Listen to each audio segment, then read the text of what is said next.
As we navigate the unfolding realities of the COVID-19 epidemic, many are raising legitimate concerns about how well our kids and their families are dealing with the associated fears and anxieties.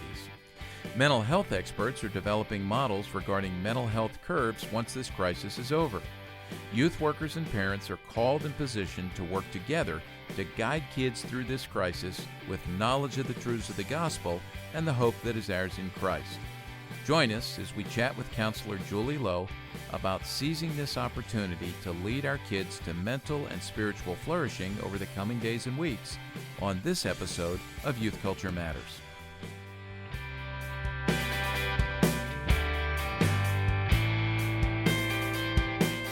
From the Center for Parent-Youth Understanding, this is Youth Culture Matters.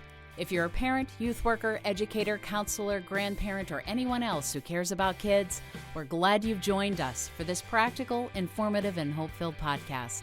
This is a place where together we talk and think Christianly about the rapidly changing world of today's children, teens, and young adults.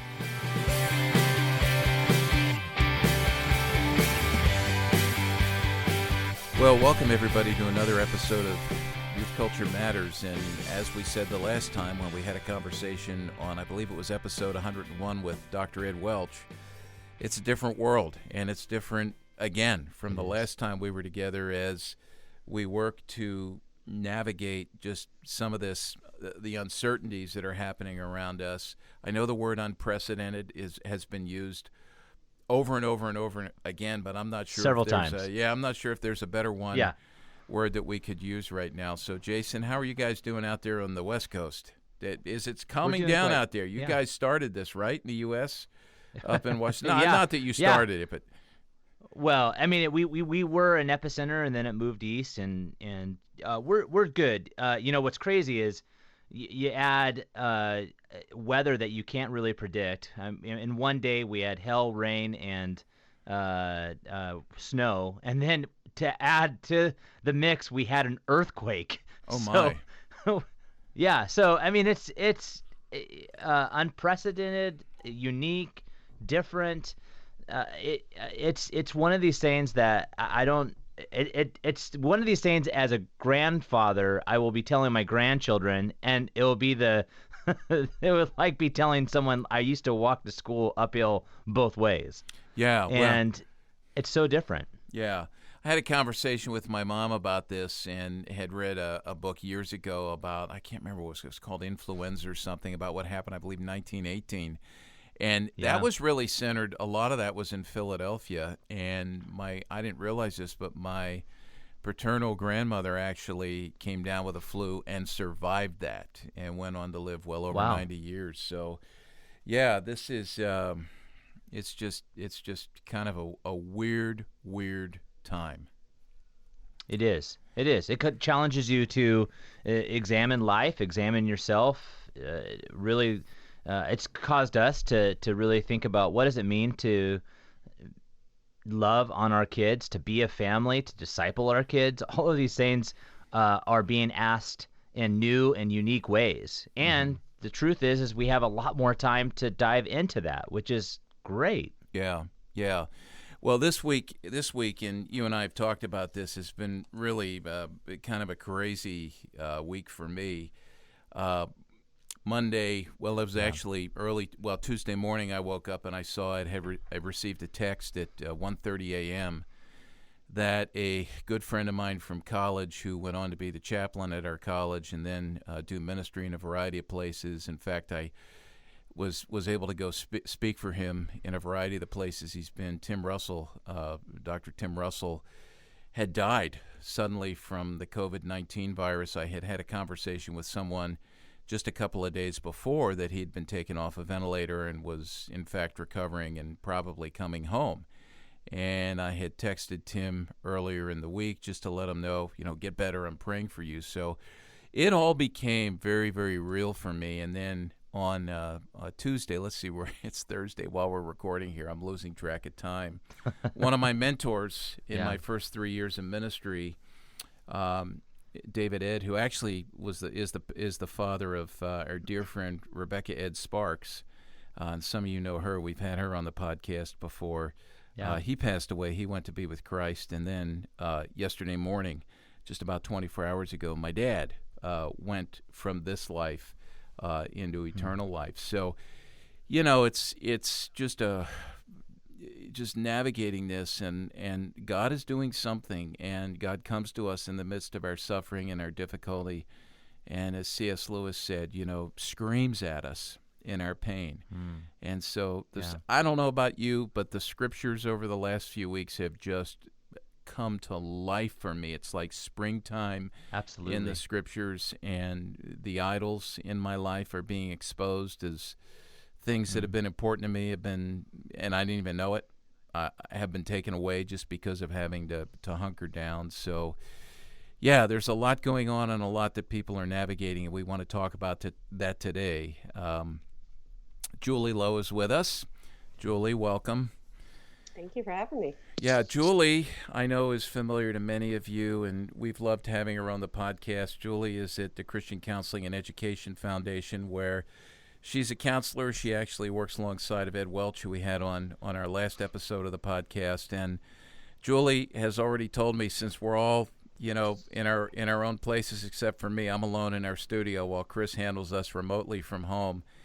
Julie is at home. How many kids, Julie? Kids, animals, insects? What do you got there? Currently, we've got 5 kids, 4 of which are teenagers, 3 dogs, a cat, bunny, birds. So I will have my disclaimer that I could be interrupted at any time against my will. So I apologize ahead of time, everyone. I think we all get that, because I'm sure everyone who's listening is in probably a similar situation and might get interrupted while they're listening. So we get it totally. And Jason, I'm the only one where it's quiet, and probably a car will come through the wall or something while I'm in here. So yeah, who knows? You just have to worry about cars. Yeah. But Jason, it's the same thing. And Chris, what were you going to say, Chris?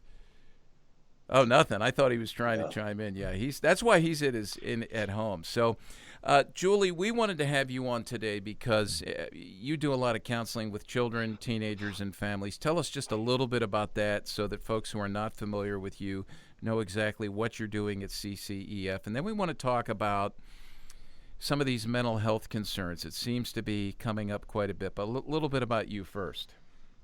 Sure. I'm on faculty at CCEF and teach. We have a counseling children and teens course that I teach, along with some other courses on churches protecting against abuse and protecting kids and the vulnerable.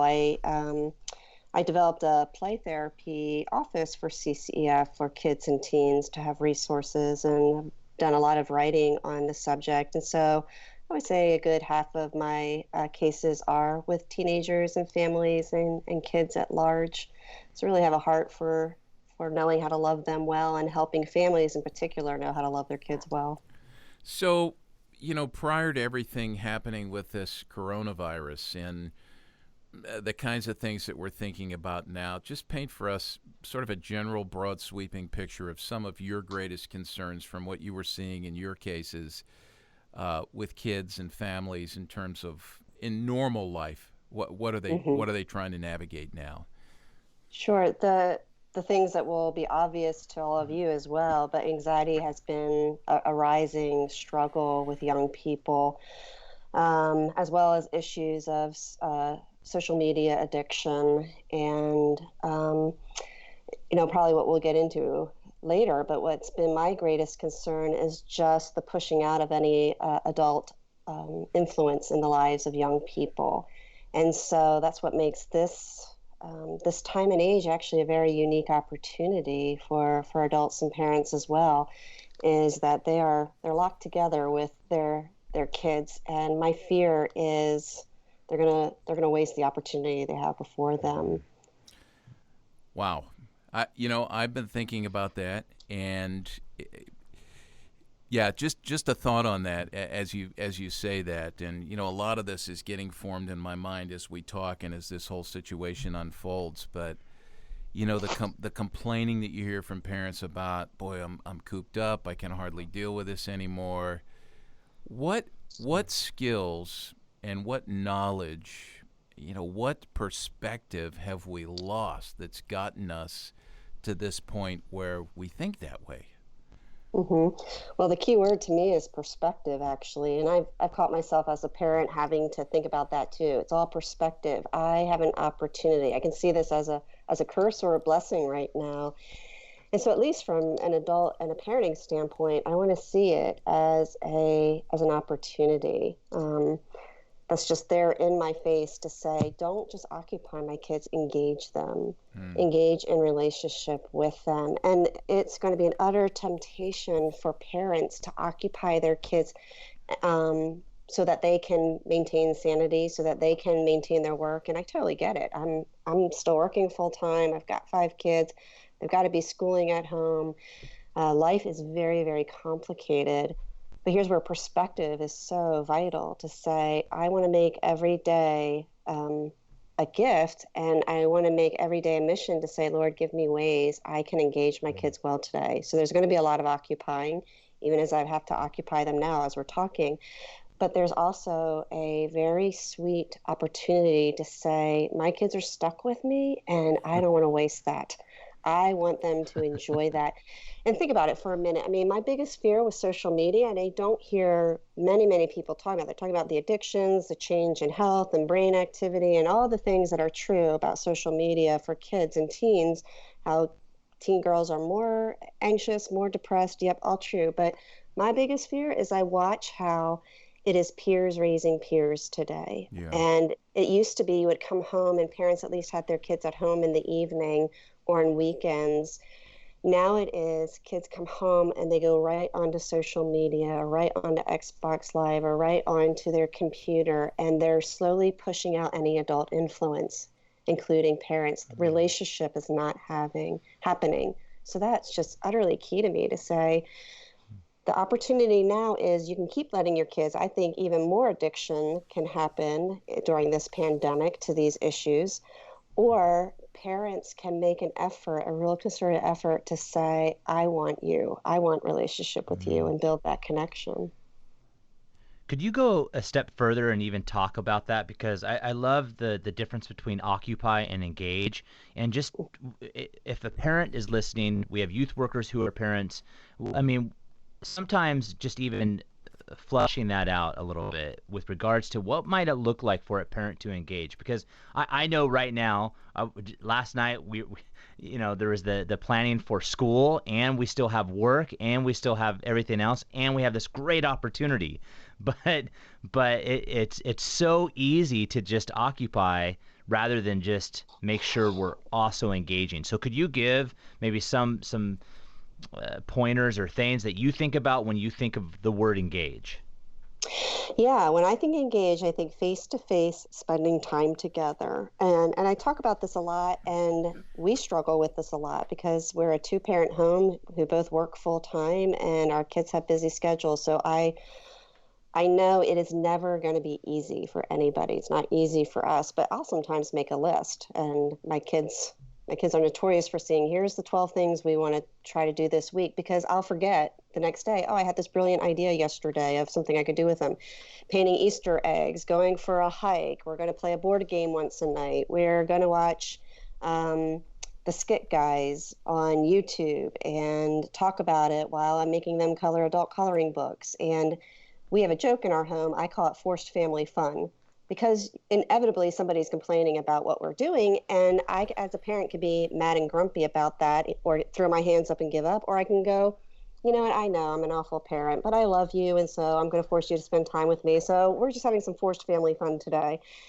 And my hope is the levity shows, I love you, I want to be with you. And at some point that ends up being said. I know you're grumpy, I know you don't want to sit here and color, but eventually they'll get into watching the Skit Guys or something fun on YouTube as we're doing it. Or we sit around our table and play board games. We have table topics that we use during dinner because we don't bring electronics to the table. We'll pull a card that will ask questions about your favorite house you grew up in, or all kinds of, there's so many ways, so many practical resources you can do that don't require parents to have to think hard. There are apps you can get on your phone that say, here's 20 questions you can ask your teenager or your teenage son. So knowing that we don't have to do that alone, but I'm even willing to just brainstorm in the morning when I wake up and say, what's one thoughtful question I can ask my kids today to get them talking to me? But I will make a list on my phone, or I'll just make a list of here's 6 different things the kids can do today when they say I'm bored, or when I'm tempted to just let them all go off and watch TV or play the Xbox. Here's 3 things I want to try to accomplish today. Do you Hey, get them all? Not necessarily. yeah, Julie, I have a question for you, because we're all here involved in, we stand up, we speak, we've written books, we talk about issues related to kids, and everybody, there's a temptation on the part of many to look at us and say, well, that guy, that gal, she has it all together. Just, will you reassure us right now? Do you ever feel like you're close to the edge over the last couple of weeks? Yeah, I felt stir crazy. Okay. Yeah, and every once in a while, I'm like, am I getting depressed? No, I don't really think I'm getting depressed. But you Hmm. start to feel, and my guess is a lot of parents feel this way when you walk around the house and it was clean 40 minutes ago, and now the whole place is a disaster again. And I think, how in the world did that happen in 40 minutes or less? Um, so it feels like a never-ending task of keeping up with feeding kids and keeping a house clean, and then we've got a menagerie of pets. So I'm so glad you said that, Walt, because I regularly feel like I fail at the very things I talk about because Hmm. there's a standard. Maybe it's a high level of expectation that I want to do this well. And what happens if my kids grow up someday and say, "Yeah, she didn't do any of that." Um, Hmm. I feel that conviction that, man, I want to live out well what I'm telling others to do, and it's hard work. Yeah, is There, Jason, let me share this real quick, because yeah, it just please. hops on right on the back of what Julie just said, where she talked about her kids growing up, and we can come back and talk about that later, because kids, like at CCEF, you do a lot of your work with children and teens, and I know you do work with adults as well, but those who are there who are counseling adults, much of what's heard in counseling sessions are issues rooted in this did or did not happen in my home. And I shared a couple of weeks ago with my own kids, and 2 of my 4 have children of their own. They're cooped up. They're trying to work out of their house. They can't get out of the house. One's in a townhouse, so like they're like close. There's just that sense that everybody is close to us. The other lives outside of Philadelphia there, and the homes are close, but they've got to stay in because they have a high risk child with this, with respiratory issues. And so I said to them, just to encourage you and, push you a little bit, there's a great story I heard years ago that shaped me as a dad. Charles Francis Adams, a statesman, back in the day when there was no television and people would keep journals, adults and kids alike, he was kind of a workaholic, and he took a day off and he took his son fishing. And his journal entry for that day, I think it was an 8 or 9-year-old son, his journal entry for that day was, took my son fishing today, a day wasted. They looked, historians found his son's journal, 8, 9 years old, and on that day, what he wrote was, went fishing with my father today, the greatest day of my life. Mm. And I just, wow. Kind of makes me, tear up. Yeah, yeah. Jason. I think that was exactly the question that I wanted to ask Julie, because I something that's been impressed upon me, and I think others have said, and Walt even just hit upon it, is our children will probably not. Our children are younger, so your children may remember what you say. But I look at Chris, and our kids are similar ages, and we're both laughing because of the mess and the chaos that ensues with everyone being in the same home at the same time, and you can constantly feel like you are failing. But the thing that I have to think about and pray about, and I remind myself, is they're not necessarily going to look back and remember everything that was said or how we necessarily spoke about faith, but they will remember what they felt. They will remember what was impressed upon them. They will remember Yeah. the moments. And so I don't know if you could speak into that, because I feel that has been really important to us. And I don't know if we're on the right track there or if there's something more to that. Yeah, absolutely. I've seen quotes along that line too, that they might not remember specifics, but they always remember how people remember how you make them feel. I think that even in Mm-hmm. counseling, right? Like I could walk away and there are times I think I've said something incredibly brilliant, and the next time they come in, they don't remember it, and it made no impact on them. And then there are times they come in and they'll say, "Wow, Julie, this was so great what you said last week." And I think, "Oh my goodness, I don't even remember saying that," or "That seems so inconsequential." But the key is, do they feel loved and understood? And I think that's true with our young people, right? If they feel loved and understood, we win their ear. We win their heart and their attention. And so how we make our kids feel is so important. And I think it imitates us being a conduit of God's character when we do that as well. We need to take a break. Thank you, Julie. And Jason, thanks for that question as well. We're going to come back and continue our conversation about kids and mental health and this coronavirus epidemic. Stick with us.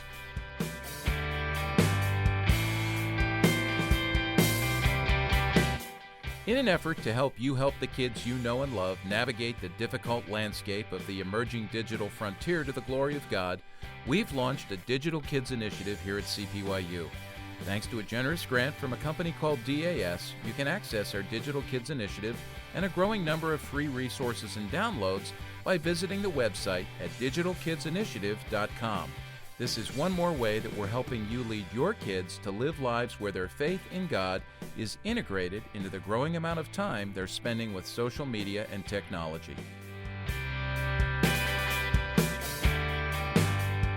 Welcome back to Youth Culture Matters. Having a great conversation with Julie Lowe, and I want to continue with some of the questions that we were talking about.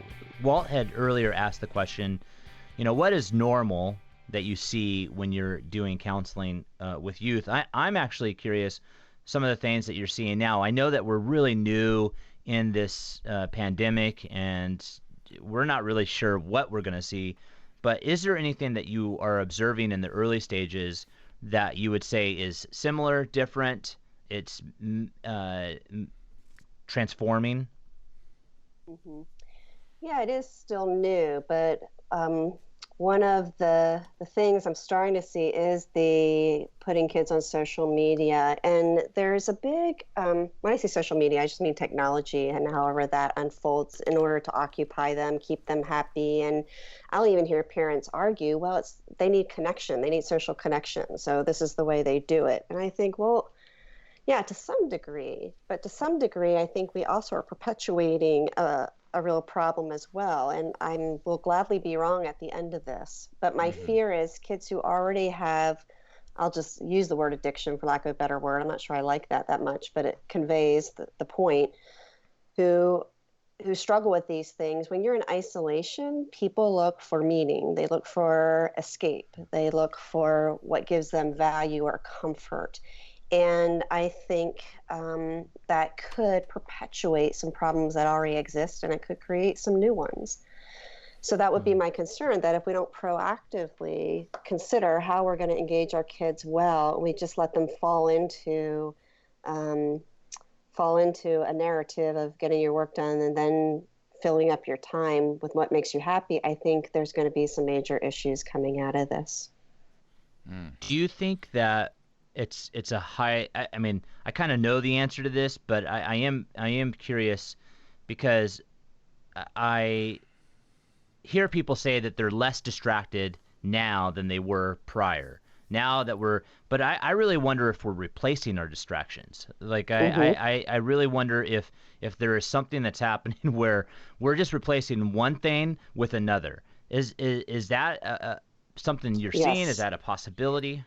Yes, yeah, and I think for adults as well. So even adults I've spoken to, Absolutely. and I'll say, how are you spending your time? What keeps you busy? What are you doing? And people are living on Netflix and they're binge watching episodes. Not that that's all bad, but it is a struggle, a perpetuating cycle. And when you think about it, some of the research argues, teens especially, but college students, people are going out less.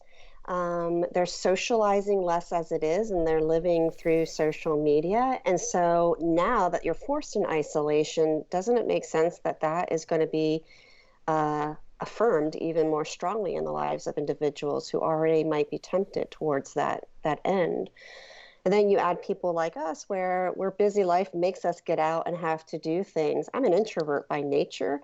I am a bit of a homebody. Wow, I wonder what this could do to me. Either it'll make me not be a homebody anymore, or it will solidify how much I don't like leaving the house. I'm not sure which, but I do think you're right that it will either create new tendencies or it could affirm tendencies that are already there. And for us to be self-aware of those things and to be very concerned for our kids, because our kids, they're not thinking like adults. They're not thinking the way we should be thinking about this. So we've got to think about those things for them. Question for you, Julie, related to, you used the word opportunity before, and just to follow up with what Jason was asking there, what would be some preventive steps, some very proactive preventive steps that parents can take right now to limit the more negative effects of this in the near and in the near days and weeks ahead, and then also in the future far down the road?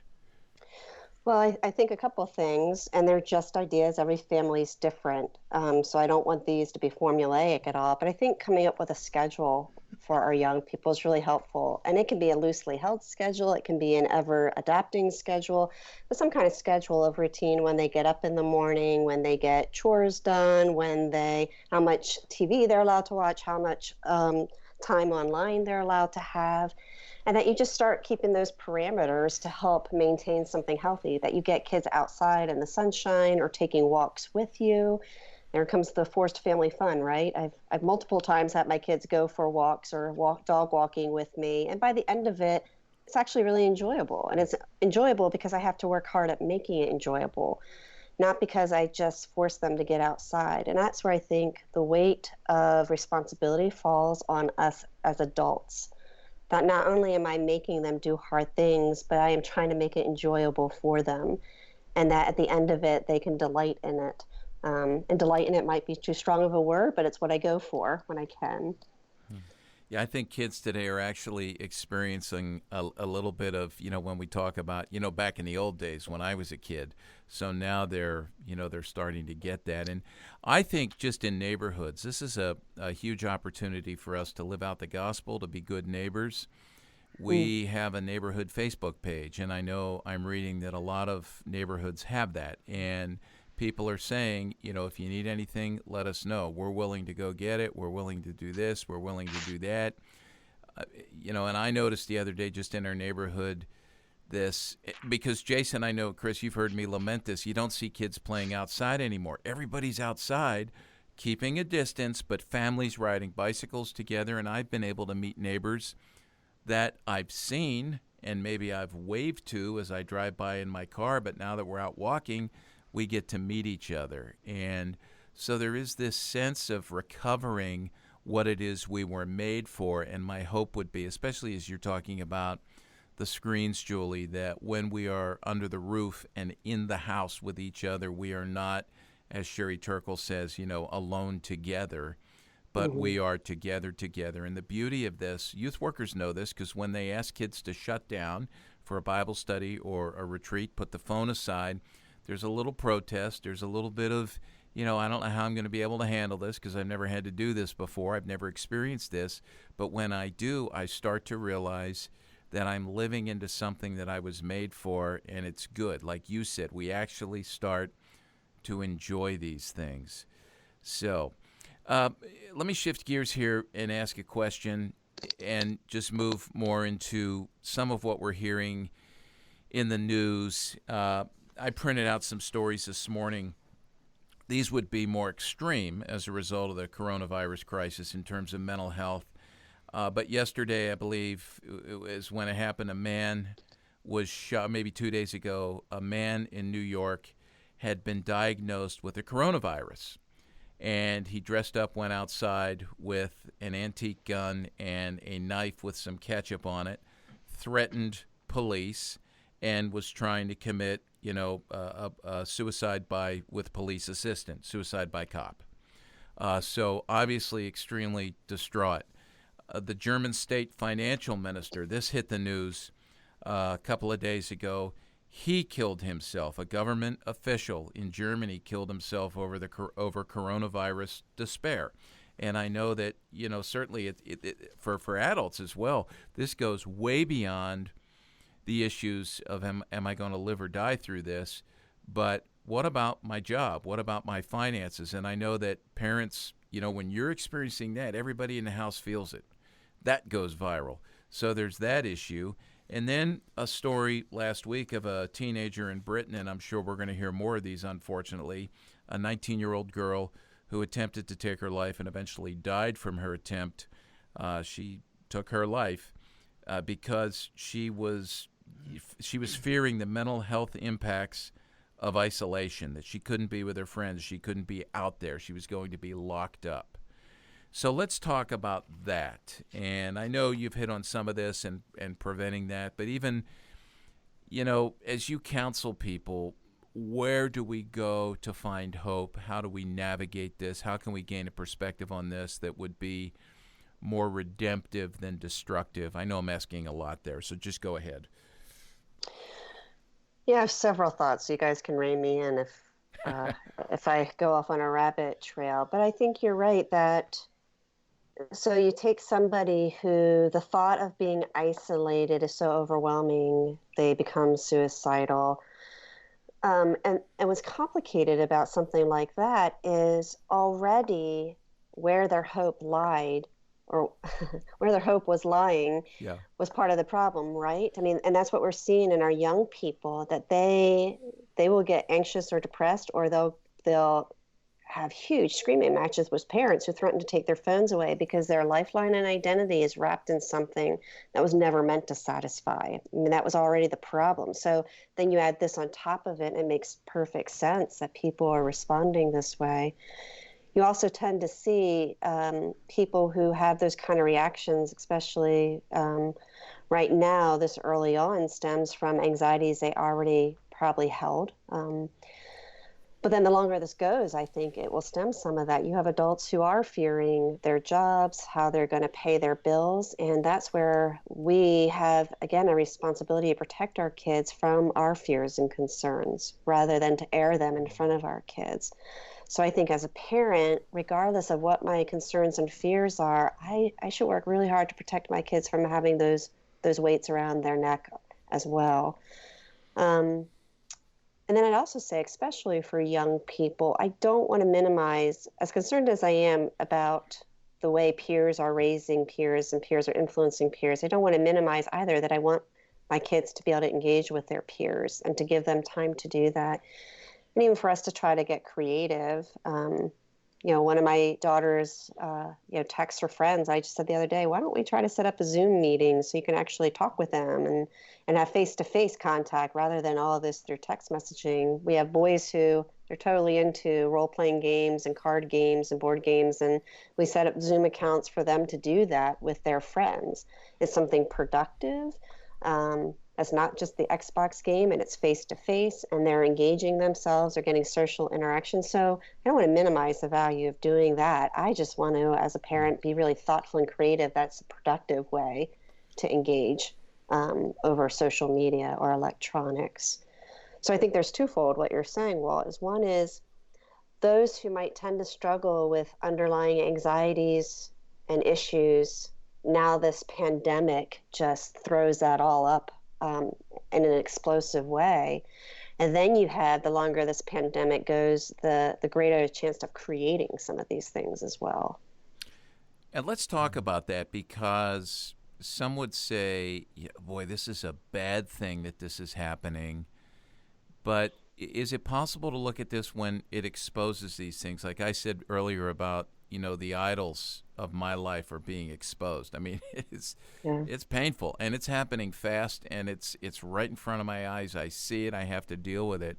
As parents, when these things are exposed in our kids, shouldn't we, again, you used the word opportunity, embrace this as a great opportunity to parent them, to their good and God's glory, we could say, through these things? Because if this takes root and grows and we don't address these things, just think about the disaster that adult life will be for this generation. Mm-hmm. Talk about that. Yeah, I think you're right. We always should be mirroring back to our kids. It's not, one of the things I often say, it's not just enough that I know my kids well, which I fear parents aren't doing. They're not being experts at knowing their own kids. but I have to help my kids know their own hearts, and I have to mirror back understanding of where they are tempted to have idolatry or find value and identity or escape.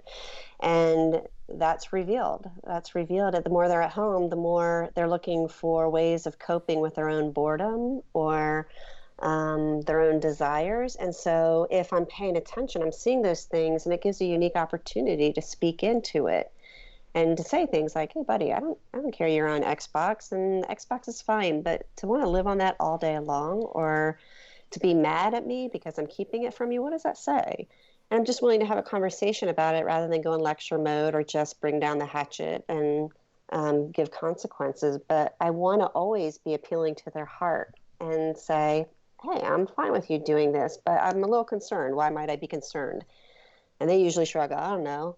And I say, "Nope, I want you to think about it. Why might I be concerned that you want to do this right now?" And I'm putting in their lap. It's another thing I love doing with kids. We get them off the hook by going in lecture mode. And so I'm always saying, "What do you think?" Or why would I be concerned about why you're doing it?"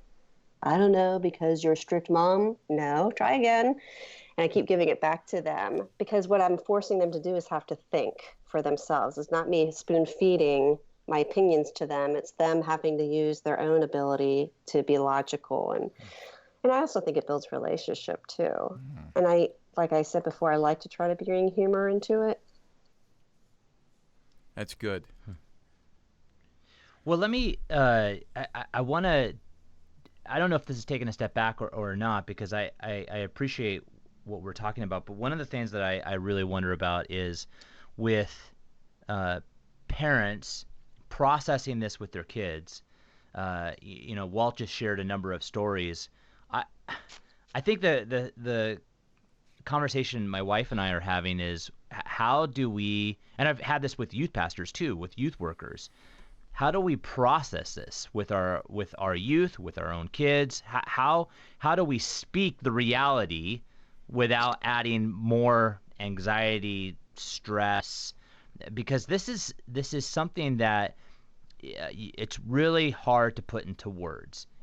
I don't know if 9/11 is similar or the same, but there was great pain, there was great hurt, there was separation, but not to the degree that we're seeing today. Like, it almost seems like there was a loss of life and there was something that had occurred, but now we're being separated from relationship. Like, we're not able to be in relationship. All we have is our family unit. So what would you say to a parent or to a youth worker who's helping someone process this? How would you engage in all these many different feelings that they're having? How would you talk honestly about what's occurring? Yeah, so push back on this, because it probably depends on how kids are already processing it. Some are oblivious, right? Some just know I'm home all the time and I don't have to go to school, and they're happy about that. Some know the gravity of it and they're taking it 10 notches higher.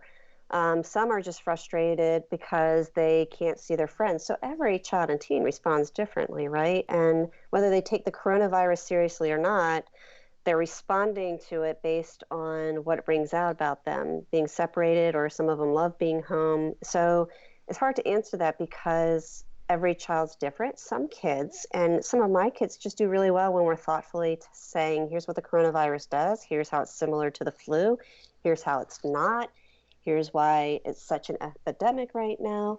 There are other kids with significant anxiety where I think the less they know about what's going on in the media, the better off they are, that their worlds are kept structured, that they're shielded from some of the media that's out there right now. So even as a parent, I'm really careful that every one of my kids processes it differently. One of my kids might think it's no big deal because it just hasn't impacted them personally. And so I might be having a very different conversation saying, well, actually, think how this is a big deal for people who have medical needs, or this is a big deal for the elderly in nursing homes. So I'm actually speaking something very different to one child, while to another I'm trying to minimize their fears. So I'm not sure if that got at what you were asking or not. Absolutely. I mean, what you're saying is exactly what you said earlier, is that parents need to be the experts of their own kids. And I think that in some ways, I think youth workers, the longer you get to do life with each of these students, I mean, especially if they've gone 7th through 12th grade, at some point you're going to become not the expert that you would hope a parent would be, but you will become some sort of an expert in the sense that you'll understand. So what you're saying is you got to be the expert of your kids. You got to pay attention to habits, ways they live life, do schedules, hold the gravity of situations. It seems like that's what you're saying, because the depend is really based upon how much you know about them. Yeah, and let me speak to youth pastors for a minute, because sadly, I think even there are many youth pastors who know far more about young people than the parents do, for multiple different reasons. But that does give a very unique opportunity for youth pastors to be reaching out one-on-one on kids, because when a teenager might not share openly with their parent, if a youth pastor is being intentional about pursuing, doing FaceTime or talking with their young people, they're getting to hear and see some of this as well. And it even provides the opportunity for them to give perspective. So when a teenager might not hear it from a parent, they'll hear from a youth pastor, hey, this is a unique opportunity for you to build bridges with your mom or dad, or you have younger siblings, and I know they're a pain in the neck to you, but this is a unique opportunity for you to get out a board game or to play their favorite game with them. And you're looking for ways to encourage relationship. And boy, parents need outside adults helping to speak those truths into their kids' lives as well. Hey, we need to take a break. We're going to come back and continue to get practical. I want, when we come back, to look more deeply maybe into the scriptures, where can we point families? Where can we point young people? Where can we point ourselves to find the hope that we need in the midst of this coronavirus crisis? So stick with us. We'll be right back.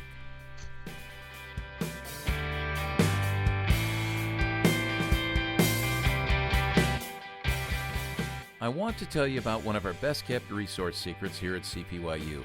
For the last 14 years, we've produced a 1-minute daily radio spot called Youth Culture Today that's carried on over 800 radio stations in North America and which can be listened to through our online home at cpyu.org.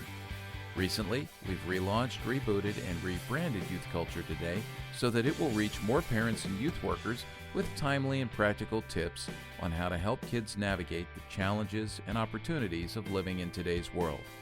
We encourage you to visit our homepage at cpyu.org to experience a 1-minute daily dose of youth culture that will better prepare you to reach the kids you know and love.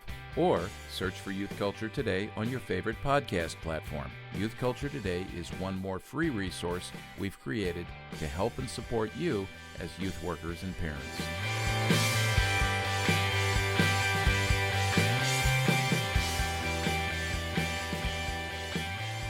Welcome back to Youth Culture Matters.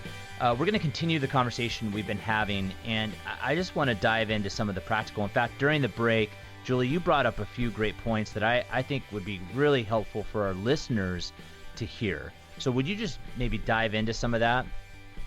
Yeah, you were talking about youth workers earlier, and I think one huge place youth workers could be very proactive is when you are aware of kids and teens who are living in an unsafe home. And when I say unsafe, I mean it could be high conflict. I mean it could be potentially abusive. It could be abusive. It could be domestic violence. But where we as adults, counselors, youth workers may be aware that now we have families that are in crisis or who have been in crisis, and now they're all stuck together for prolonged periods of time, it would be a high calling for us to be very thoughtful in reaching into those situations, to reaching out to young people, to checking on them, and to be willing to take risks to do something that feels uncomfortable so that there are eyes on those situations. You know, we serve as foster parents, so we tend to think about these things a lot, and we know that where there's already conflict in the home and now you're put together in a pressure cooker, it could create even more. That's great. I think something that I think a lot about is that this is a great opportunity for youth workers to come alongside parents and to be aware of what's happening in other homes.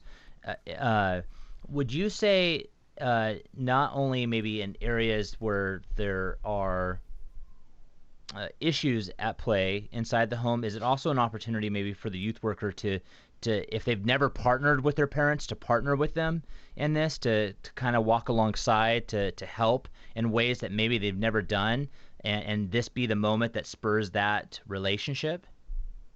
Yeah, absolutely. I mean, shouldn't we all be thinking about ways to build bridges with parents and families? Because I will often say parents are sometimes part of the problem, but they always need to be part of the solution.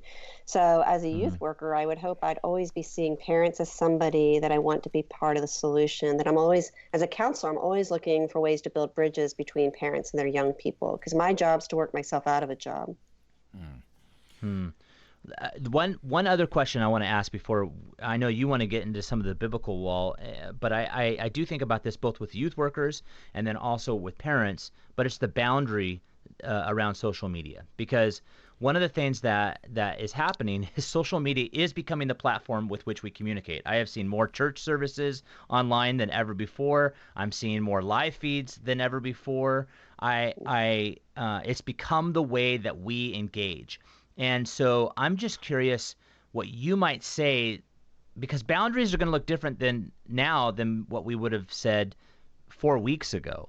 And I think trying to determine what those boundaries are is really difficult. So what might you say would be the best way to be able to lay out a boundary, both as a youth pastor that wants to be able to help their kids get offline, but really you're having to go online to make it all happen right now, and for the parent as well? Yeah, I mean, one idea that comes to mind right away is just always the two-person rule, which I should say principle. It's better a principle because I am always willing to break that rule if love means I move towards somebody and I'm helping them. So, for example, in a normal situation, if a teenager is left at church alone and their parents' car broke down and I am the only one there with a male teenager, then will I offer to take them home? Sure, I will. But I'll probably put their mom on the phone or put my husband on the phone or somebody on the phone as we're driving home so they feel comfortable. It's above board. There's just wisdom issues in saying, if I'm going to be Facebooking a lot or having private conversations one-on-one, do I have my wife in the room listening the whole time or my husband in the room listening who's out of earshot?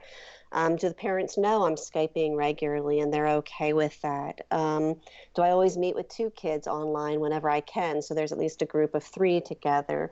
There's lots of creative ways to think about that says, I want to be above reproach. And even if I'm feeling being above reproach, does the teenager and the parent feel comfortable that I am as well?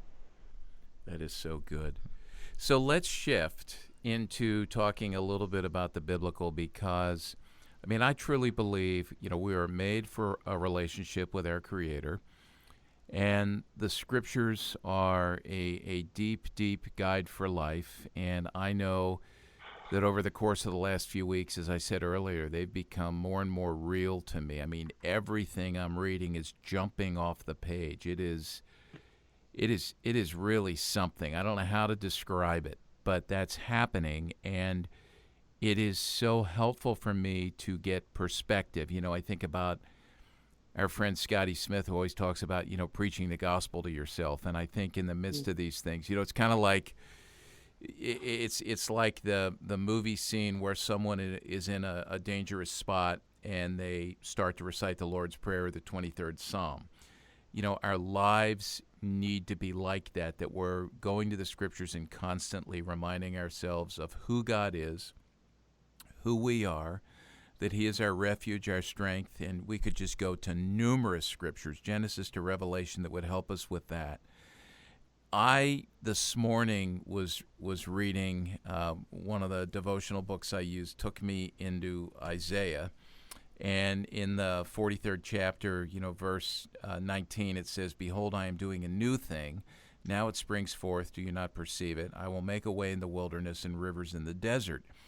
And that jumped out at me today as I'm thinking, what is God doing? Where do I need to run? Where do I find my foundation? And just to make it even more personal, with the situation with my dad over the last few weeks and watching him, transition from this life into eternal life, and to do that well, the role that the Scriptures played in his life.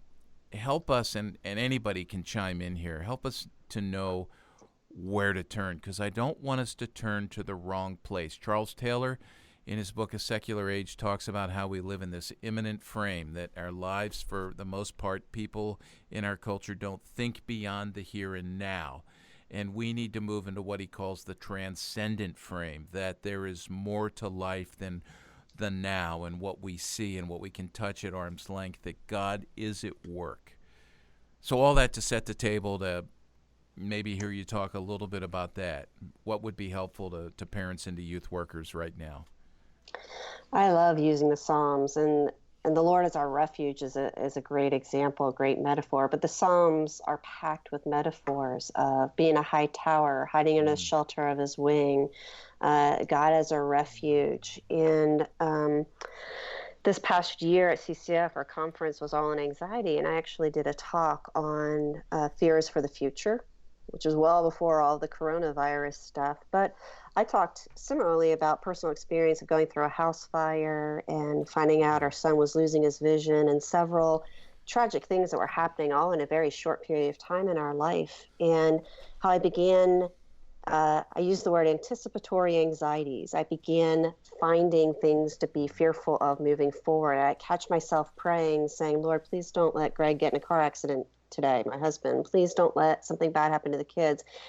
And even how my prayer life was being shaped by anxieties rather than by faith. And inadvertently, the Psalms are great because the Psalms puts out, the world says, think happy thoughts, think only positive things.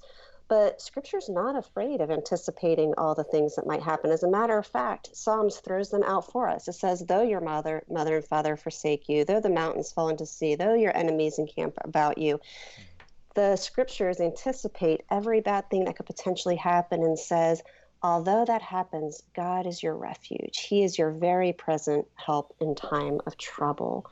That our hope can only be the presence of God. And I was really convicted that for a period of time, I think I wanted God's promise of protection more than I wanted the promise of his presence. And that's the key for us, that his presence has to be what we long for more than even the promises of his protection in a day like this. You remind me there, we do a monthly CPYU parent page. And by the way, I'll mention to folks, if you go to our website, cpyu.org, we've waived the subscription fee. We just want you to be passing this on to parents on a month-to-month basis. You can download this.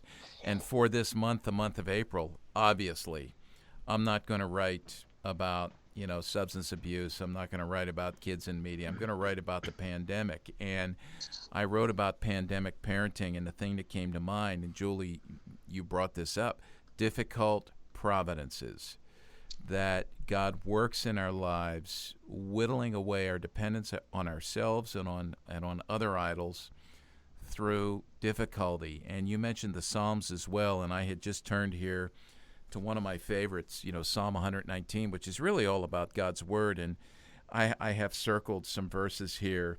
Verse 50, this is my comfort in my affliction, that your promise gives me life. Then verse 67, before I was afflicted, I went astray, but now I keep your word. And then one of my favorites, which is really not a favorite, because I wish this truth wasn't, I didn't have to go through this, but it is good. It is good for me, the psalmist writes, it is good for me that I was afflicted, that I might learn your statutes. God is really using this to draw people to himself. And we need that. We really need that. Julie, what are some of the things you folks at CCEF are providing for people right now? Are there resources you can point us to? And we'll include on our homepage, cpyu.org, right under the player for this episode, episode 102 of Youth Culture Matters, links to anything Julie mentions here, including to the main site at CCEF. Yeah, we're developing tons of resources right now on the coronavirus too, and anxieties. And so I think you can go on CCF and hashtag that, or on Facebook with CCEF. But I know we're trying to put out tons of free resources. I just saw there's an article I wrote on helping kids with anxieties, and they were putting that out there on Facebook, as well as our October conference was on anxiety, and so they're putting forth some free sessions that we're handing out that you can download and listen to. There's lots and lots of great. every other day we're having a blog come out on the different themes and ways people can struggle with it. So very, very similar to what you're doing right now. And they're all there for the taking. So I'd love to see people take opportunity of that. There's videos, YouTube videos, all kinds of things we're talking about. That's awesome. Hey, let me pull Chris in here real quick. Chris, do you want to mention something to people about what you set up on our site with the special spot there where we're loading that up with resources? Sure. If you visit our website, our homepage, www.cpyu.org, you'll find a image for a coronavirus kind of resource page. And anything that we're posting on our website, some of that is free resources that we've developed, whether that be a handout, whether it be podcasts like this, radio show episodes, any kind of trend alerts, things like that, but also the things that Julie's talking about, resources from other organizations. We're just trying to compile them all in one place.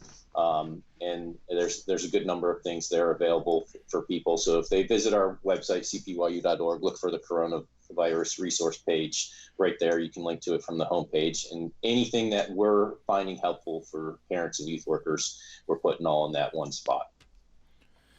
So, Jason and Julie, I'm going to give you each an opportunity here. I want you to, Jason, you've been processing this as a dad. You've been processing it as a ministry leader. Julie, you're doing this as a parent, a mom, and an animal and a cricket keeper. I just have to bring that in. I haven't heard the birds this time, which is quite disappointing. Last time people thought you might have been out in the jungle somewhere. But as a mom, it is kind of a jungle. yeah. But as a mom and as a counselor, here's what I'd like you both to do, and you can think about this. But a sentence or two, a charge, a challenge, perhaps some encouragement, first to parents, and then if you would each say something, perhaps to youth workers. Let me go to Jason first. I'll put you on the spot, Jason.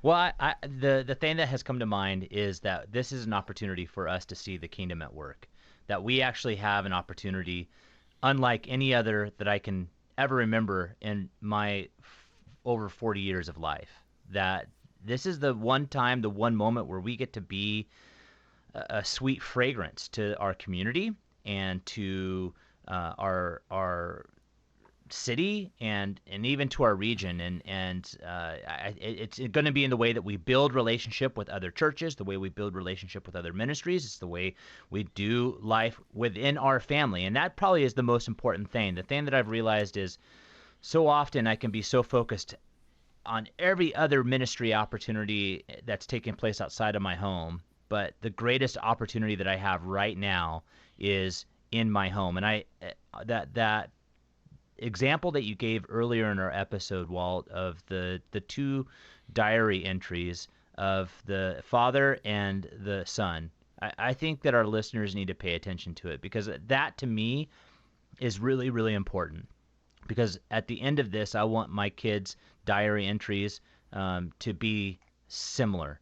That I want that to be my entry, that was the best day ever, and I want them to also say, that was the best day ever. And I think that we have more opportunity than ever before to make that happen. Julie. Yeah, ditto to that. I mean, opportunity is screaming at us right now, right? And we can either take a hold of it and say, Lord, give me perspective. I want to love and engage well during this time. Or I can take just a survival mentality where I just try to cope and get through it.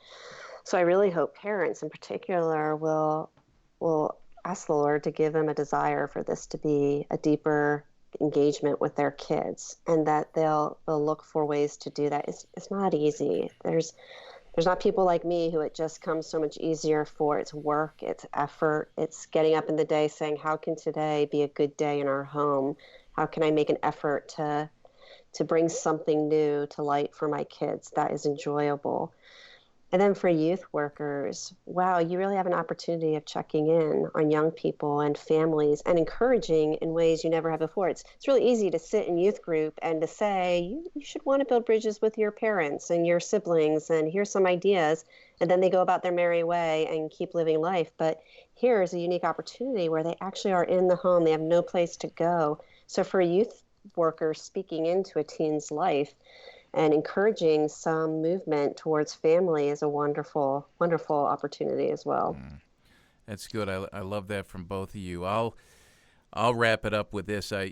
Thinking about this, I don't like what's going on. I don't think any of us like what's going on, and it's there are times where I feel some fear, and there are times where I feel some anxiety, but there's a part of me that I really believe that in many, many ways I've been well prepared for this based on, relationships I've had in the past, first and foremost in my home growing up, sitting under good teaching, reading good books that take me deeper into who God is and what God's done for us and how God sustains us. Julie, as you say, what we hear in the Psalms, and it's that rootedness, and I'm thinking a lot about that this week, as I think about my dad. And, I want to read a couple of things as we end here. This came yesterday or a couple of days ago. Our friend Kyle Hoffsmith, and we've had Kyle on the podcast. I don't think I mentioned this earlier. I mentioned it in a video we put up on YouTube earlier today. Kyle's a young youth pastor in Ohio, and I just love the way Kyle ministers. He's teaching kids the Bible, and kids are engaging with the Bible. And he tweeted out this week, he said, "Youth pastors, don't underestimate what students can learn during this season.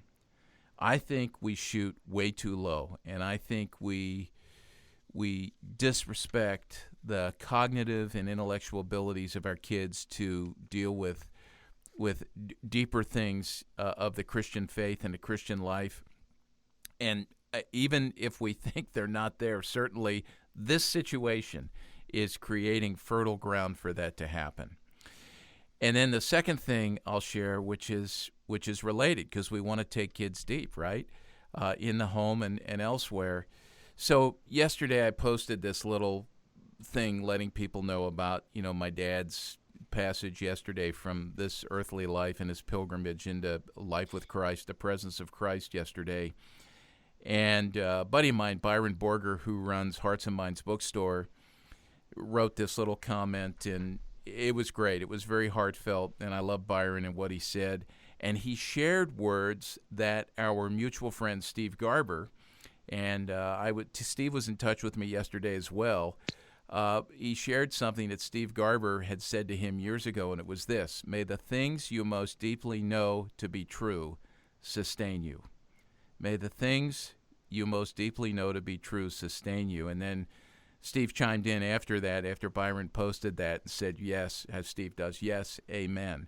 And I'm grateful for the things that I most deeply know to be true, because people poured that into my life. They spoke it and they lived it. And, certainly my dad did that. So this is what will sustain us. So keep that in mind. A challenge to youth workers and parents is go deep. Kids can handle it. Kids need it. And you will equip them for life. So, Julie, thank you. Thanks for what you do. I know we're going to have you back. And who knows how long we're all going to be, I don't mean to laugh, but hunkered down, in our homes and with our families. And, so God bless you with your kids. Thanks for what you're doing and the way you're thinking through this. Thanks for your vulnerability with us today. Jason, I know you're hunkered down out there in Washington. Chris, who knows when I'll see you again. You're scared to come in here. He's working remotely. But thank you so much. A reminder, go to cpyu.org, click on the player for this particular episode of the podcast, and when you scroll down, you'll see links to everything that's been mentioned today, to ccef.org, a great resource I can't recommend enough. And folks, pray for us as we navigate this, and we'll pray for you as well. Thanks so much, and we'll talk to you on the next episode of Youth Culture Matters. Thanks for joining us for Youth Culture Matters, a podcast from the Center for Parent-Youth Understanding. If you'd like to learn more about today's youth culture, visit our website at cpyu.org. And if you have any questions, comments, or feedback, email us at podcast@cpyu.org.